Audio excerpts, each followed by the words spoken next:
Hello guys, welcome back with me, Chow 2025 in Persona 4 Arena. Welcome to the Velvet Room. Now we're going to play Akihiko. This exists between dream and reality, mind and matter.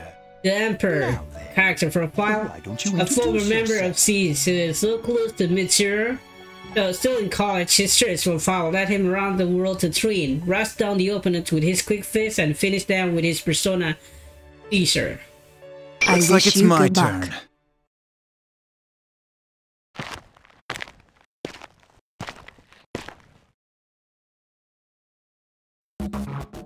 South America, Ali. Away from home. Ever since I left Japan, I've been constantly searching for places to taste my strength. Before I knew it, it wound up on the ass end of the globe. As I walk down a dark alley, a dry wind blows. I can't see people inside the buildings, but I don't sense any life here. Just because it's quiet doesn't mean that it's anything close to safe, though. Well, it just shows that not everywhere in this world is affluent. I sense a hostile presence from somewhere. I glance around and see two thugs smirking at me with narrow-end eyes.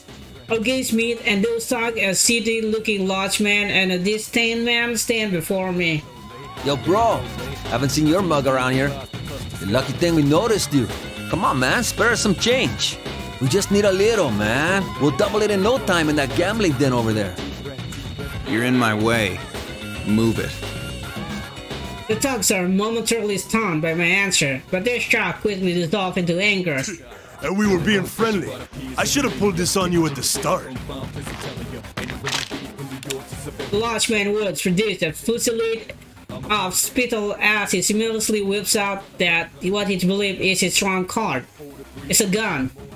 He whips the muzzle in front of my face in a threatening manner. Body like that, and you gotta resort to a gun? Pathetic. To begin with, do I really look like I carry that much money on me? Ain't you Japanese? Most Asians stupid enough to come waltz around here are loaded. Come on, give me everything you got, or it's gonna be your brains on the floor. The watchman is quite short-tempered. I wonder if his mood swings are due to lack of calcium in his diet. I guess you really don't get to choose what you eat when you live in a place like this. The watchman apparently realized that he can't simply take my cats when I'm dead, and his fat finger squeezed the trigger before I can reply. The gunshot rings out and sends a shockwave through the alley, dries air. Son of a bitch! The lodgeman stands stupefied. He recollects himself and throws a few more rounds my way. What the? What kind of hit him? It's because I'm dodging his shot, not the bullets. They obviously move faster than the human body. When a shallow man uses a gun, the problem is that he has to point the gun where he wants to send the bullets, and I can't see him doing that. I'm just reading his gun's movement and getting out of his line of fire before he shoots. It's that simple. I bet he thinks there's something wrong with the gun, or that he's not aiming well.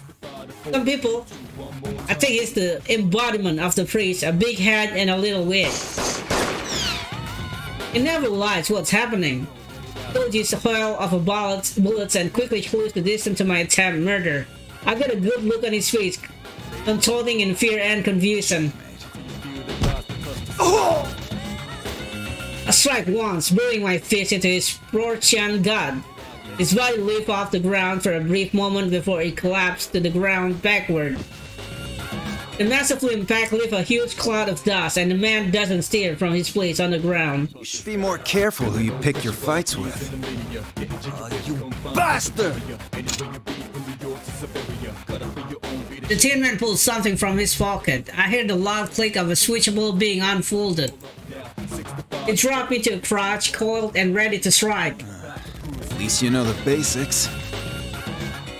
The reporter extends his arm and thrusts the duly shining knife towards me in a telegraph attack.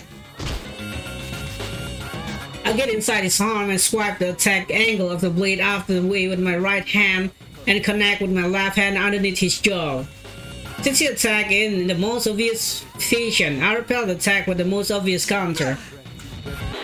The uppercut lands flush and the man is cast into the air as he utters an undignified scream. I gotta hand it to you for not abandoning your pal. Jeez, I didn't come on a journey to waste my time getting into scraps that don't even rate as a good warms-up. Also, honestly, pretty much all that I had encountered so far in my training was a continuous morris of curious quarrels. Now up ahead, huh? I noticed that the dust from the Fat Man's Landing has gotten on my cape and I brushed it off. This is the only mark that I took from the encounter. Bodily injuries will heal over time even if they're left alone, but the same can be said about one's coaching. Damn, that was impressive stuff. Someone speak to me out of the blue. I glance over and see a man who likes a bartender hesitantly emerge from a nearby bar. It seemed he was watching the whole thing unfold. What a fight! And against a man with a gun? Are you a ninja or something? Nah, that's not important. Where are the police? I'd have thought all the gunfire would catch their attention. The bartender responded to my bewilderment by laughing in an even more dumbfounded manner and shrugged. Things like that happen all the time. The only authority here is the cartel. Everyone who's not connected dies in poverty.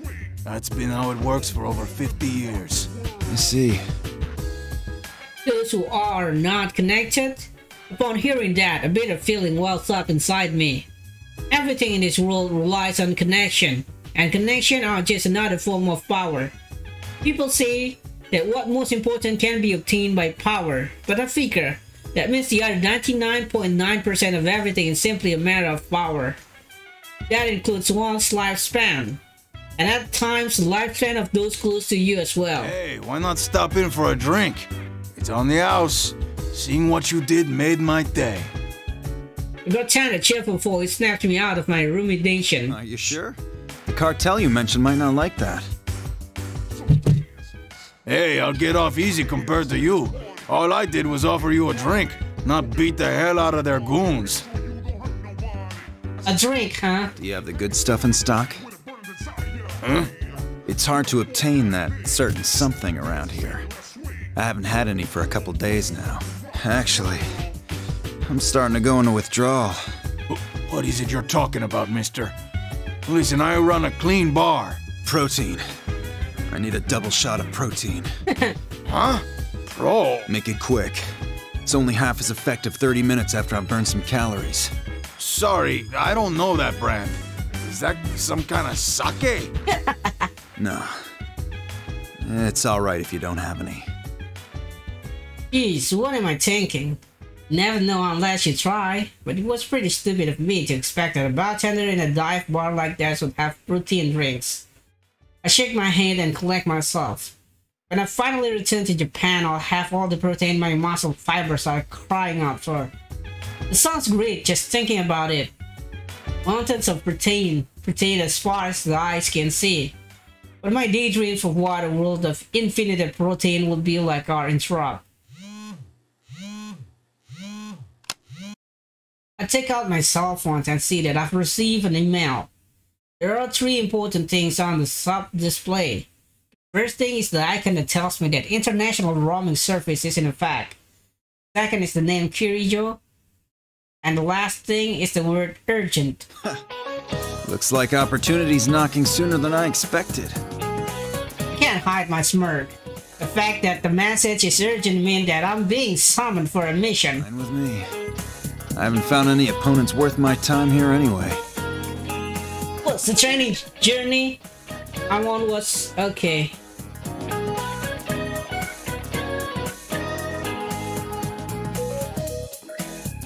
Plus the journey I was preparation for this mission was my way of showing that I would be suited for taking on this special mission professionally.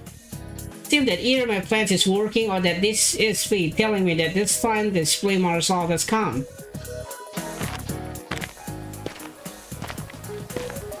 I can't wait to see what kind of challenge there is in store for me now. I imagine what this unknown enemy could be and thrust my left fist proudly toward the 4-inch winds. I can't keep my body from trembling with excitement and I plant my fist into my right palm.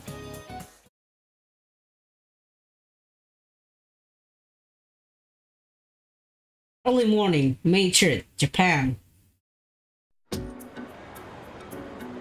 After After a flight that took over half a day, I arrived in Japan. Every time I fly, it always strikes me how cramped the seats are and how boring long flights are. Considering that we're being placed in a hypoxic environment, it's a waste not to equip the seat with pack that or give us access to some cardio equipment. As I head toward the rifle lobby while thinking about my ideal airline, I hear something I haven't heard in a while. A newscaster reporting in my mother tongue. Morning. It's May 3rd, Constitution Memorial Day. Our top story today is an update on the hijacking 2 days ago.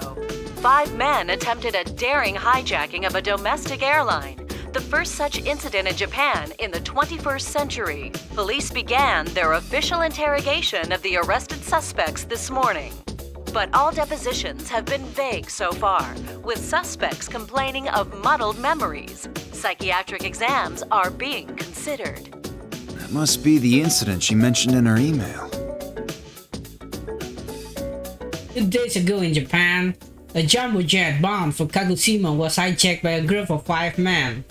The hijacking attempt was quickly dealt with because of the hijacker half-hearted planning, but there was a bigger issue. Unbeknownst to the public, the passenger flight that was hijacked was going to have a very important piece of cargo loaded onto it. During the confusion surrounding the hijacking investigation, the cargo seems to have been stolen before it was loaded onto the plane. The hijacking was just a smokescreen for the real crime. Using a hijacking as a distraction for a simple cargo theft is pretty daring, but it's also desperate and risky. My mission is to retrieve that cargo from whoever wanted it so badly. This isn't a situation that can't just be left to ordinary policemen. This cargo is extremely dangerous and the retrieval has to be done discreetly due to its sensitive nature. I look away from the monitor and begin walking again. My cell phone immediately began ringing as if the caller was watching me the entire time. The name Mitsuru Kirijo appears on the sub-display. Mitsuru Kirijo, she's the one who summoned me here for this mission. I didn't tell her any details about my return flight, but she must found the information on her own and called after learning of my flight arrival. She's still as prepared as ever. It's me. It's been a long time, Akihiko. I'm sorry to call you back on such short notice. Don't worry about it. I was at a good stopping point. Mitsuru has much greater standing in the group than I, but we've been classmates since middle school, and she fought alongside me in my biggest battle. I have a feeling that the only reason we were able to pull through such an ordeal was that we helped each other back then. So, who's our next enemy? Don't be so impatient. You received the brief I sent you, right? What I didn't say directly in it is that the stolen cargo was from Ergo Research. I figured it would be Kirijo group related, with you having to call me back. Most ordinary people in Japan would have at least heard of the name Kirijo. The Kirijo group. A large conglomerate, one of the few within Japan that can boast a large market share overseas. Their influence is so ever-present that they touch many aspects of a typical citizen's daily life. Mitsuru is part of that organization. In fact, she is the only daughter of its founding family.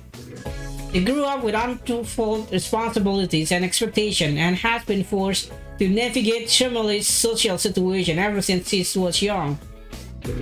That's why she has a refined personality, maturity beyond her years, and strong leadership skill.